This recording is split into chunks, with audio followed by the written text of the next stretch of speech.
You don't realize how much a house can mean until it holds your entire life inside its walls. My house wasn't just a structure of bricks and mortar. It was a monument to love, creativity, and resilience. It was the house my late wife, Laura, transformed with her magic touch, piece by piece, like a work of art that unfolded over years. Every wall, every corner, every room whispered her presence, her energy, her vision. When Laura and I first moved in, it was nothing special, just an average house on an average street. It had good bones, as the realtor said, but no soul. Laura, though, had a way of seeing potential where no one else could. She didn't just see a house. She saw a blank canvas waiting to come alive. And oh, did she bring it alive? It started with the murals. She would spend hours with a paintbrush in her hand, music playing softly in the background, creating vivid, sprawling landscapes on our walls. The living room became a meadow, with wildflowers stretching to meet a golden sunrise. The hallway turned into an enchanted forest, where dappled sunlight spilled through painted leaves. Laura had this uncanny ability to make you feel like you could step right into her creations and get lost in their beauty. Then came the mosaics. It's like solving a puzzle, she'd say, carefully placing tiny pieces of colored tile into intricate patterns on the kitchen backsplash or the bathroom walls. She didn't rush. Oh no, Laura was patient. Each piece was chosen with care, as if the entire design depended on it. I remember sitting with her late into the night, handing her tiles as she worked. "This one," she'd say, holding up a shard of blue glass, "this one is the sky." And she'd press it into place, grinning like a child who just solved a riddle. The stained glass windows were her masterpiece. She designed them herself, every panel telling a different story. The one on the front door captured our garden in full bloom, sunlight streaming through lilies and roses made of colored glass. The window in the kitchen was my favorite. It was simple, a tree with its branches stretching wide, leaves shimmering in greens and golds. But there was something about it that felt alive, as if it were growing right there in the glass. And the paintings, oh, the paintings. Laura didn't just paint what she saw. She painted what she felt. When she painted me, she didn't just capture my face. Somehow, she managed to capture me, my quirks, my doubts, my love for her. I didn't know it was possible to feel so known just by looking at a painting. Our house became her gallery, her sanctuary. Every inch of it told a story, not just of her talent, but of her strength. You see, Laura didn't start creating all this art out of nowhere. She started after her cancer diagnosis. At first, the news crushed us. Sitting in that doctor's office under harsh fluorescent lights, listening to words like chemotherapy and prognosis, it felt like the air had been sucked out of the room. But Laura, being Laura, didn't let it crush her for long. She turned her pain into something beautiful. "Life's too short for blank walls," she said one morning, picking up a paintbrush, and from that moment, she poured every ounce of herself into the house. It became her way of fighting back, of saying, "I'm still here." When the cancer came back for the final time, it was like a slow, quiet storm settling over our lives. Laura was weaker, but she never stopped creating. Even in her last weeks, when she could barely hold a brush, she would sit in her favorite chair and direct me, "A little to the left, darling. No, not that one, the teal tile." When she passed, I felt like the house lost its heartbeat. Every mural, every mosaic, every window felt like it was holding its breath, waiting for her to come back and bring it to life again. And I clung to it all, the art, the colors, the memories, because it was all I had left of her. But here's the thing about grief. It doesn't let you sit still. It pushes you to move, to make choices, to figure out how to carry what you've lost. For me, that choice was clear.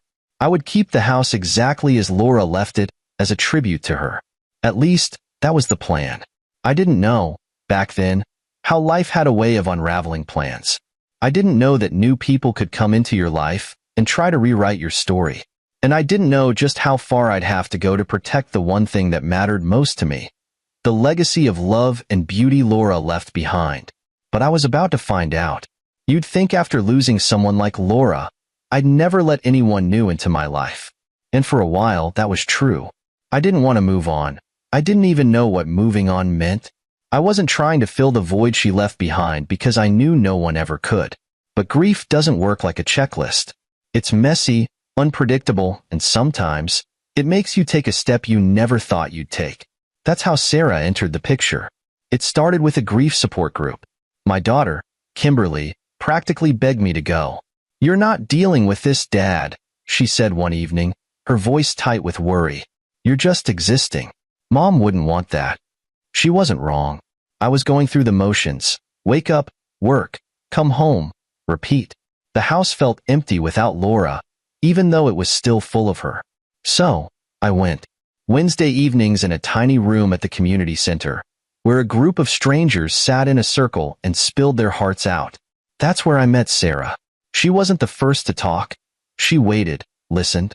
When she finally spoke, I noticed how her voice cracked, just a little, when she said her husband's name.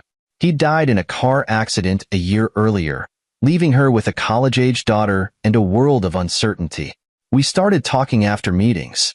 It wasn't intentional, it just happened. She'd ask how I was doing, I'd ask about her day, and somehow, we'd end up walking to the parking lot together, trading stories about our pasts. She told me about her husband's love for old jazz records, how he'd fill their house with music every Sunday morning. I told her about Laura and her art, how she turned our home into a masterpiece. "I wish I had that kind of talent," Sarah said once, shaking her head. "I'm more of a practical person. Give me a task, and I'll organize it to death. But creativity? That wasn't my thing." It was small moments like that, little confessions, that made me realize how lonely I'd been. Sarah wasn't Laura, not even close, but she was kind, understanding, and steady. When she smiled, it felt like a small crack of light breaking through the fog I'd been living in. After a few months, I invited her over for dinner. Kimberly was skeptical. No, more than skeptical. She was polite to Sarah, sure, but I could see it in her eyes. The wariness, the hesitation. It wasn't hard to figure out why. To Kimberly, Sarah wasn't just a person. She was a change, a disruption in the fragile balance we've been trying to maintain since Laura's death. But Sarah didn't push. She came over with a homemade apple pie and a nervous smile. "I hope you like pie," she said to Kimberly, her voice almost apologetic. "Your dad mentioned it's your favorite." Kimberly nodded, muttering a thank you, and the three of us sat down to eat. I watched them interact, my daughter with her guarded responses, Sarah with her careful attempts at connection. It wasn't smooth, but it wasn't a disaster either. By the end of the night, I saw Kimberly crack a small smile at one of Sarah's jokes. It wasn't much, but it was something.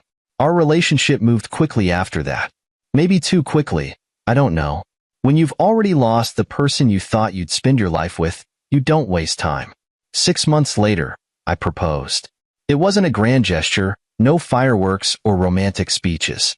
It was quiet, simple, just two people trying to find a way forward. The wedding was just as simple. A small gathering in the backyard, a cream-colored dress for Sarah, a new suit for me. Kimberly stood by my side, and Sarah's daughter, Rachel, stood by hers. For a moment, I thought, maybe this will work. Maybe we can find a way to piece together something new. When Sarah and Rachel moved in, the house suddenly felt fuller. There was laughter again, different, but welcome. Sarah didn't try to replace Laura. She wasn't like that. She found her own role in our family, leaving little notes in Kimberly's lunch bag or asking about her day with genuine interest. Rachel was a different story. She was already in college and only came home during breaks. We were polite to each other, but that was the extent of it. She had her own life, and I didn't blame her for not wanting to get too close to a stepfather she barely knew. For a while, everything felt okay. Not perfect, but manageable. Kimberly seemed to be adjusting, Sarah seemed happy, and I thought I'd done the impossible. I'd started over without losing the memory of Laura, but sometimes, when you move forward, you don't realize what's slipping through the cracks. Sarah and I had different ideas about the house, about what it should be, about what it represented. She didn't understand the connection I had to every painted wall, every mosaic, every window. And I didn't realize, until it was too late, just how much those differences would matter. It started small, so small, I almost didn't notice it at first. A vase moved from one shelf to another. A new set of curtains that weren't my style but didn't seem worth arguing about. Sarah had always said she wanted to add her own touch to the house, and I didn't see the harm in letting her do that.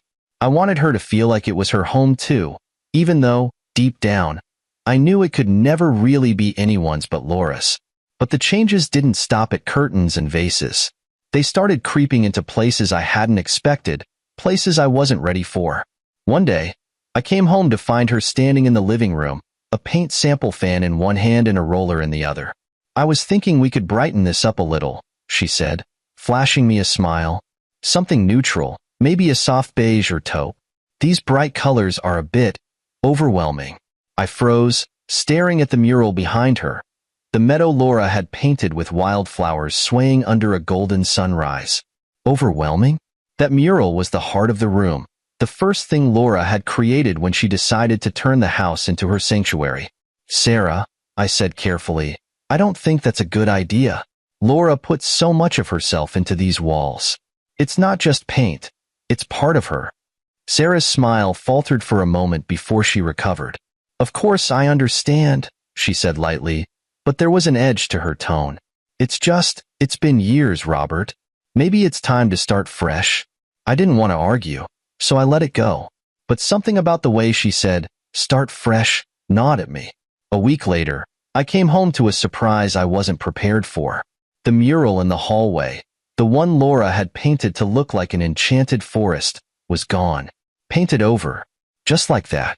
In its place was a dull, grayish-white wall that felt cold and lifeless. I stood there for a long time, staring at the blank space where Laura's art had once lived. "What happened here?" I finally asked when Sarah walked in. "Oh, that," she said casually, as if she hadn't just erased a piece of my wife's soul. "I didn't think you'd mind.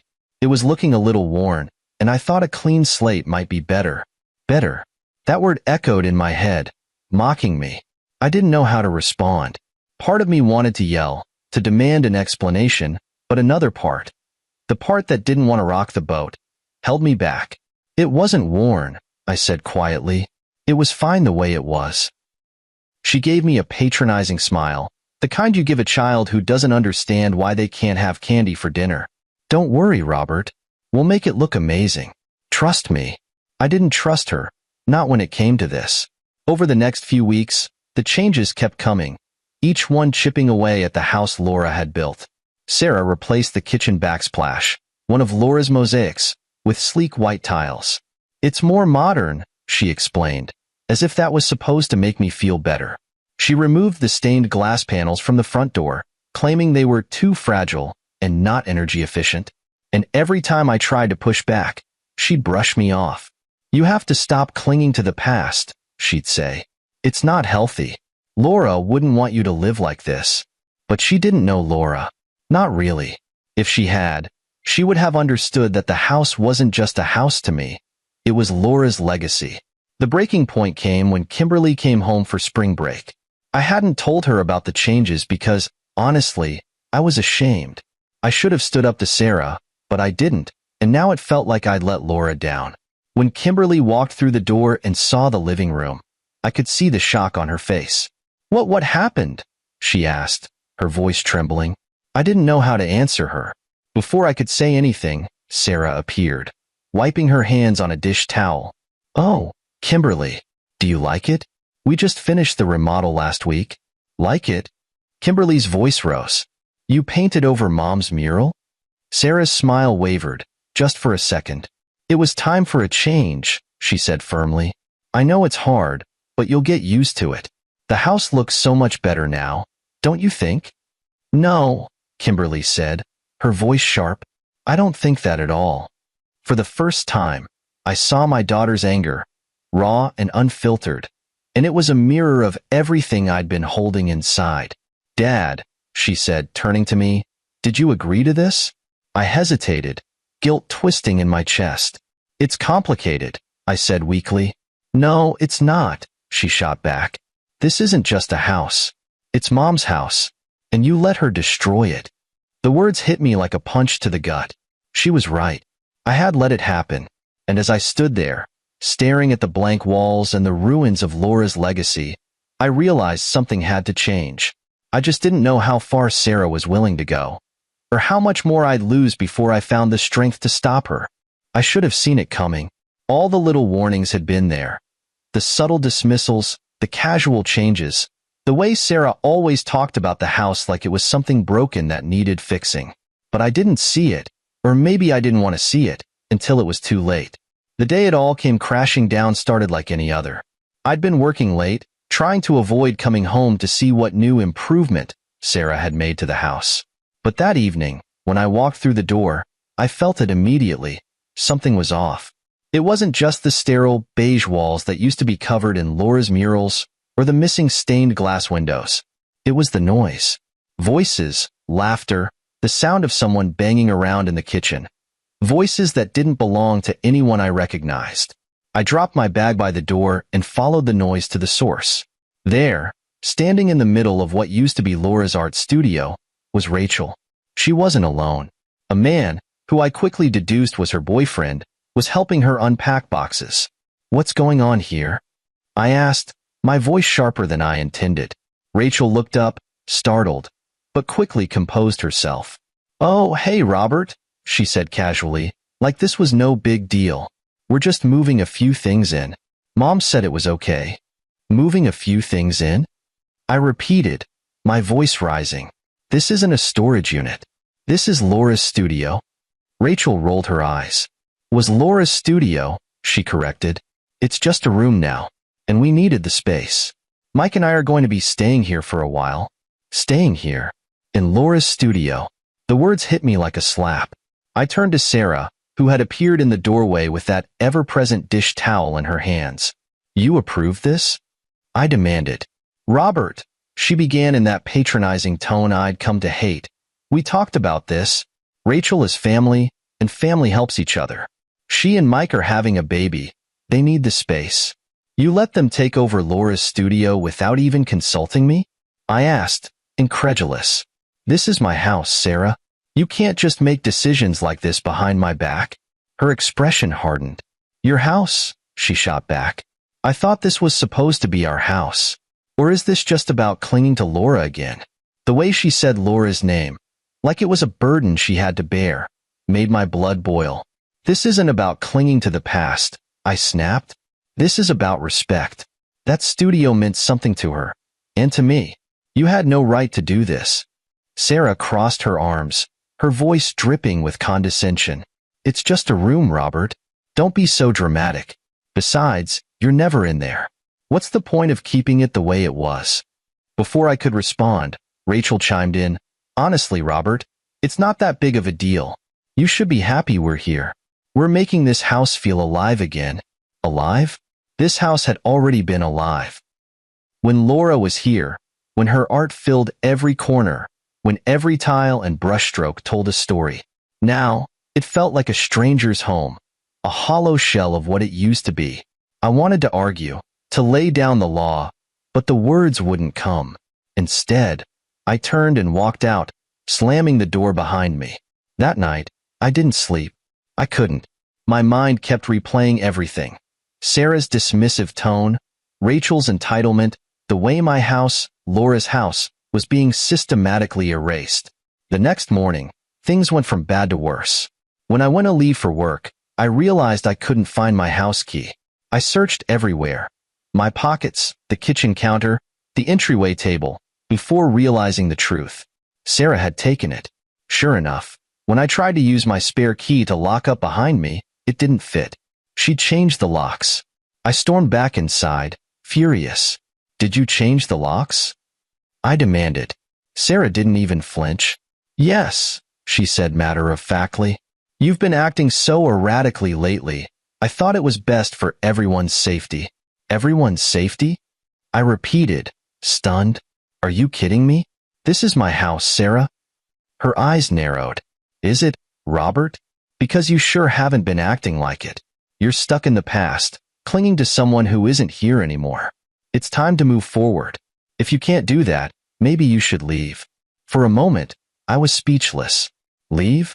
She wanted me to leave my own house? But then it hit me. A memory, sharp and clear. Laura's will. The house wasn't Sarah's. It wasn't even mine and Sarah's. It was mine. The realization gave me a strange sense of calm.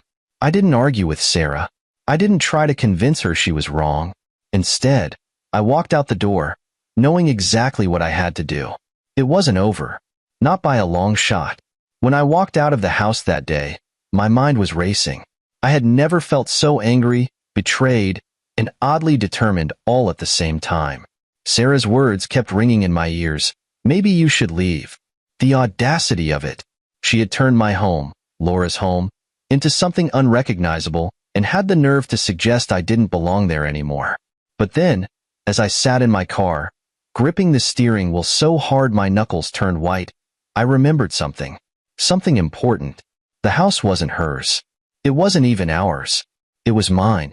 I had been so caught up in trying to make this blended family work, so consumed by guilt and the chaos of grief, that I had let Sarah bulldoze over boundaries I didn't even realize I'd set. But the one thing I had never relinquished, never could relinquish, was the fact that this house was left to me by Laura. It all came back to me, clear as day. Laura's will. She had thought of everything before she passed. She left me her savings and the house with explicit instructions. The house was to remain mine and only mine. Not to be sold, not to be transferred, not even to a future spouse. At the time, I thought it was unnecessary. I hadn't imagined myself remarrying or anyone else living in the house. But Laura, ever practical, had insisted. And thank God she did. I pulled out my phone and called my lawyer, Patricia Martinez. She had handled Laura's will and all the estate paperwork. If anyone could confirm what I already knew, it was her. Robert, Patricia said when she picked up, it's been a while. What's going on? I took a deep breath. Patricia, I need a copy of Laura's will. The original, if you have it. I think I'm going to need it. Her tone shifted immediately, becoming professional and sharp. Of course. Do you want to tell me what's going on? I hesitated, feeling a twinge of embarrassment. It's complicated. My wife, my current wife, has been making changes to the house. A lot of changes. She's even changed the locks and told me to leave. There was a pause on the other end of the line. Then Patricia said, Robert, the house is yours. Sole ownership. No one else has any legal claim to it, not even your wife. You're listed as the sole deed holder, and that cannot be contested unless you've transferred ownership, which I assume you haven't. Of course I haven't. I snapped, more out of frustration with myself than her. Then you're in the clear, Patricia said. I can get you the documents today. Do you want to come by the office? Absolutely, I said, relief flooding through me. When I arrived at Patricia's office later that day, she had everything ready. The will, the deed, and a clear explanation of my rights as the property owner. Here's the bottom line, Patricia said, looking me straight in the eye. Your wife and her daughter are unauthorized occupants if they've made these changes without your consent. If you want them out, you're fully within your legal rights to evict them. The word evict hung in the air like a challenge. Eviction. It felt harsh, cruel even. But then I thought about Laura's murals being painted over, her mosaics ripped out, her stained glass windows discarded like trash. I thought about Sarah allowing Rachel and her boyfriend to move into Laura's art studio without so much as a conversation with me. This wasn't about being cruel. This was about reclaiming what was mine, what was Laura's. I'll do it, I said firmly. I want them out. Patricia nodded. I'll draw up the eviction notice. It will include detailed documentation about the changes they've made to the property without your consent. They'll have 2 weeks to vacate. If they don't, we'll escalate to court. 2 weeks is more than enough, I said. Patricia leaned back in her chair. This isn't going to be easy, Robert. People don't take kindly to eviction, especially not when they think they're entitled to the property. You need to be prepared for backlash. I nodded, already steeling myself for what was to come. I'll handle it. When I left Patricia's office that day, I felt a strange mix of emotions. Anger, yes, but also relief and, for the first time in a long while, a sense of control. For months, I had been letting Sarah chip away at my home, my memories, my connection to Laura. That ended now. Back at my temporary lodgings, a a small apartment I had rented to avoid further confrontations with Sarah. I sat down with a pen and paper. I started writing out everything I needed to say, everything I needed to do to reclaim the house. The next day, I delivered the eviction notice personally, standing on the porch of my own house, staring at the front door that no longer felt like mine. I taped the notice right in the center where Sarah couldn't miss it. This was my house, and I was taking it back. Delivering the eviction notice was one thing, but bracing myself for the aftermath was something else entirely. I knew Sarah wouldn't take it lying down. I knew she'd rage, accuse, and probably try to manipulate her way out of the situation. What I didn't expect was just how far she'd go. It started the morning after I taped the eviction notice to the door. My phone buzzed incessantly, calls, texts, voicemails. At first, I ignored them, letting Sarah stew in her frustration. But when the buzzing didn't stop, I finally picked up. "Robert." Sarah's voice exploded through the phone, dripping with fury. "What is this ridiculous notice you've plastered on our door? Are you out of your mind?" "It's not our door, Sarah," I said calmly, though my hand tightened around the phone. "It's my house, and you've been given 2 weeks to vacate. That's the legal process." "Legal process?" she spat. "After everything I've done for you? After I've tried to give this house some life again? You want to throw me and my daughter out like garbage? How dare you? How dare you?" I shot back, my voice rising. "You've erased everything Laura built here. Her murals, her mosaics, her stained glass. All of it gone because you decided it didn't fit your vision. This house isn't just walls and furniture, Sarah. It's a legacy, and you treated it like a blank slate for your personal tastes." "She wasn't a professional artist, Robert," Sarah snapped. "Those murals were amateur at best. I was doing us both a favor by modernizing this place. You should be thanking me." "Thanking you?" I laughed bitterly. "You destroyed pieces of her soul, Sarah, and you never even asked me." She didn't respond right away, and for a moment, I thought I might have finally gotten through to her. But then she doubled down. "You're pathetic, clinging to the past like this.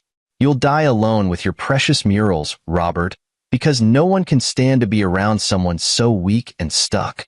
I ended the call. There was no reasoning with her, no finding common ground.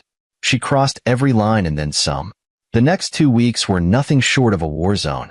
Sarah made it her mission to paint me as the villain, calling friends, neighbors, and even distant relatives to tell them her twisted version of events. "Did you hear about Robert?" she'd say. "He's evicting his own family, his pregnant stepdaughter. Can you believe it? All because he can't move on from his dead wife's amateur artwork." The whispers started to spread. People I'd known for years began giving me strange looks at the grocery store or avoiding my calls. It was infuriating, but Patricia had warned me about this. "Don't engage," she'd said. "The law is on your side. Let her dig her own hole." Still, I couldn't avoid the confrontation forever. On the final day of the eviction notice, I drove to the house with Patricia by my side. She insisted on coming, clipboard in hand, ready to document anything and everything. When we arrived, the front door was wide open. Sarah was standing in the living room, her arms crossed, glaring at me like I was the devil himself. Beside her, Rachel was sitting on the couch, visibly upset, while her boyfriend, Mike, hovered awkwardly in the background. "You've really done it now, Robert," Sarah said as soon as we stepped inside. "You're tearing this family apart." "There's no family to tear apart, Sarah," I said, my voice steady. "This was never a family. It was a one-sided arrangement where you took, and I let you. That ends today." Sarah's face turned red with anger. "You heartless bastard. How can you do this to your own wife? To your pregnant stepdaughter? What would Laura think?" I flinched at the mention of Laura, but I didn't let her see it. "Don't you dare bring Laura into this," I said coldly. "She wouldn't recognize what you've done to this house. And as for Rachel, she's an adult. She and Mike can find their own place. This isn't their home. That's not your decision to make." Sarah screamed. "We've lived here long enough that this house belongs to all of us." Patricia, who had been quietly taking notes, finally spoke up. "Actually, it is his decision. Legally, Mr. Thompson is the sole owner of this property. You've been served with proper notice, and if you do not vacate today, we will escalate this matter to law enforcement." "You wouldn't dare," Sarah hissed, but there was fear in her eyes now. "Oh, I would," Patricia said calmly. "And I have all the documentation to back it up." What followed was hours of yelling, crying, and accusations. Sarah called me every name in the book. Rachel sobbed about her baby, and Mike just stood there, looking like he wanted to disappear. But in the end, they knew they didn't have a leg to stand on. They packed their belongings while Patricia and I watched, documenting everything to ensure nothing was stolen or damaged further. By the time they left, the house was eerily quiet, like it was holding its breath. I stood in the living room, surrounded by the remnants of what used to be Laura's sanctuary, and for the first time in years, I felt like I could finally breathe. But the battle wasn't over yet. The house felt like a battlefield after Sarah and Rachel left. As I walked through each room, the destruction they'd left behind hit me like a punch to the gut. Laura's murals were gone, replaced with dull beige paint that seemed to mock the life and love they once radiated. The mosaics she'd painstakingly crafted had been ripped out, leaving only jagged edges and plaster scars. Worst of all, the stained glass windows, her crowning achievement, were missing entirely. And then, I found the garage. There, shoved into a corner like trash, were Laura's paintings. Every single one had been slashed, doused in black paint, or shredded beyond recognition. The portrait she'd done of me, the landscapes that had filled her with hope during her treatments, even the still life she painted while too weak to stand. It was all ruined. I knelt beside the pile, picking up the largest piece I could find, a fragment of my portrait with angry streaks of black paint obscuring my face. My hands trembled as I held it. This wasn't just vandalism. This was malice. For a moment, I felt like giving up. The house, Laura's art, her legacy. It was all gone. But then I remembered the look in Laura's eyes whenever she talked about her work. "This isn't just for me," she'd say. "This is for us. For you, for Kimberly, for anyone who steps through our door. It's my way of showing the world that beauty can exist, even in the hardest times." She wouldn't have wanted me to give up. So, I didn't. The next morning, I got to work. The first step was finding specialists who could help me restore what had been destroyed. I spent hours calling art restoration experts, muralists, and stained glass artisans, explaining what had happened and sending photos of the damage. Most said the same thing: "It's a long shot, but we'll try." The restoration process began with the murals. A team of experts came to the house, examining the walls with UV lights and solvents. The good news, the lead restorer, Maria, said, is that they used cheap paint to cover these. We might be able to strip it off without damaging the original murals underneath. It was a painstaking process, watching them carefully peel away layers of beige paint like an archaeologist unearthing a lost city. Day by day, inch by inch, the vibrant colors of Laura's work began to reappear. The meadow in the living room, the enchanted forest in the hallway, the abstract patterns in the dining room. Each mural came back to life, as if Laura herself were guiding the process. Next came the paintings.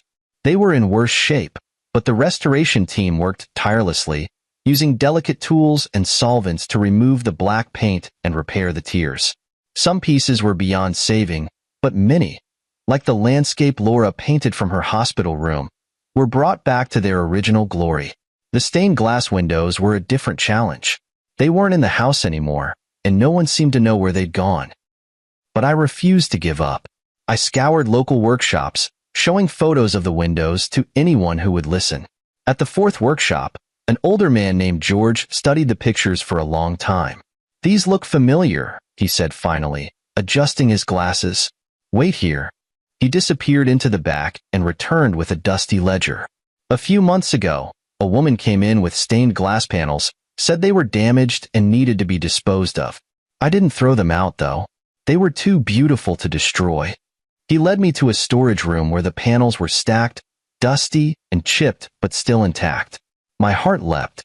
"These are Laura's," I said, my voice shaking. George smiled. "With these reference photos, we can restore them. It won't be perfect, but we can get pretty close." The process took 6 months. 6 long, grueling months of watching specialists work their magic, of scraping away layers of destruction to reveal the beauty underneath. But slowly, the house came back to life. The murals glowed once more, their colors vivid and alive. The mosaics couldn't be recreated exactly, but new ones were designed in Laura's style, using the same vibrant tiles she had loved. The stained glass windows returned to their rightful place, catching the sunlight and casting rainbows across the rooms just as they had before. By the time the restoration was finished, the house felt like Laura's again. But I knew I couldn't stay. Not permanently. The past few months had taught me that protecting Laura's legacy didn't mean clinging to the house like a fortress. It meant ensuring it was cherished, respected, and preserved for what it was, a testament to her love, her creativity, and her strength. I called a realtor recommended by my Aunt Susan and explained my situation. "I want tenants who will respect this house," I said. "No kids, no pets, no renovations, just people who will appreciate it for what it is." After weeks of vetting, we found the perfect match, a literature professor and his wife, an art curator. They were in awe of the house, marveling at Laura's work as though it were part of a museum. We signed a lease with strict conditions to protect the property, and for the first time in years, I felt at peace.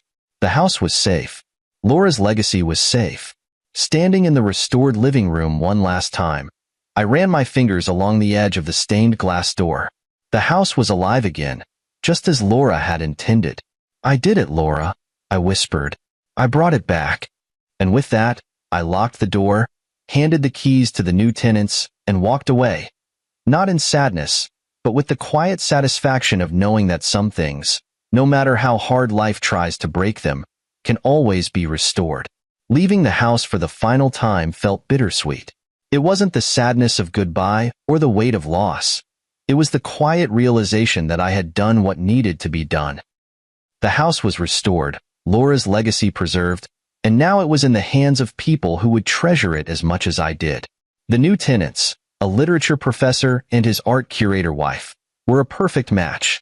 They walked through the house with a reverence I hadn't seen since Laura was alive. Every mural, every mosaic, every piece of restored stained glass fascinated them. They didn't just see a home. They saw a masterpiece, a living gallery of love and resilience. Before handing over the keys, I gave them a tour. "This," I said, gesturing to the meadow mural in the living room, was Laura's first piece. She painted it when she was just starting treatment. She said it gave her hope. They listened intently, asking questions about her work, her process, her life. By the time we reached the stained glass doors, the wife turned to me, her eyes glistening. "We'll take care of it," she promised. "Every inch of it." I believed her. Back at my small rental apartment, life took on a quieter rhythm. Without the house, I expected to feel untethered, but instead, I felt free. Free from the chaos Sarah had brought, free from the constant worry about Laura's work being erased, and, in a way, free from the heavy weight of grief that had hung over me since her passing. But freedom came with reflection. I thought about Sarah often, not because I missed her, but because I was still grappling with the betrayal. She had come into my life when I was at my lowest, when I was vulnerable, and she had used that to take control of something sacred. It wasn't just about the house. It was about trust, respect, and the ways people reveal themselves when power is involved. From what I'd heard through the family grapevine, Sarah and Rachel were getting by, though not without difficulty. They had moved into a small rental across town. Nothing like the house they tried to claim as their own. Rachel and her boyfriend had their baby, and while I occasionally saw them at the grocery store or in passing, we never acknowledged each other. There was no room for reconciliation. Some wounds are too deep to heal. The house, though, taught me something important. Family isn't defined by blood or marriage. It's defined by love, respect, and the connections we choose to nurture. Laura had filled that house with her heart and soul, and it was my responsibility to protect what she'd built. Not for Sarah, not for Rachel, but for Laura, for Kimberly, and for myself. Kimberly, too, had been watching from the sidelines. She had stood by me when things got ugly, when Sarah tried to paint me as the villain. "You did the right thing, Dad," she told me one night on the phone. "Mom would have been proud." Her words stayed with me. For all the mistakes I'd made, For all the times I'd let things slide, I'd finally done right by Laura. That was enough. In the months that followed, I focused on rebuilding my life. Not the physical space of a home, but the emotional space I'd lost along the way. I reconnected with old friends, took up hobbies I'd abandoned, and even started volunteering at a local art center. Every time I saw a mural or a mosaic, I thought of Laura, but now the memories brought a smile instead of tears. The tenants occasionally sent me updates about the house. A photo of the stained glass glowing in the morning light, a note about how much they loved the meadow mural. It reassured me that I'd made the right decision to let it go, to entrust it to people who saw its value. I also came to terms with something I hadn't wanted to admit for a long time. Letting go of the house didn't mean letting go of Laura. She wasn't confined to those walls or those paintings. She was in every memory, every lesson, every moment of joy we'd shared. She was a part of me, and nothing, not Sarah, not time, not even death, could erase that. One day, while flipping through an old photo album, I came across a picture of Laura in the middle of painting the meadow mural.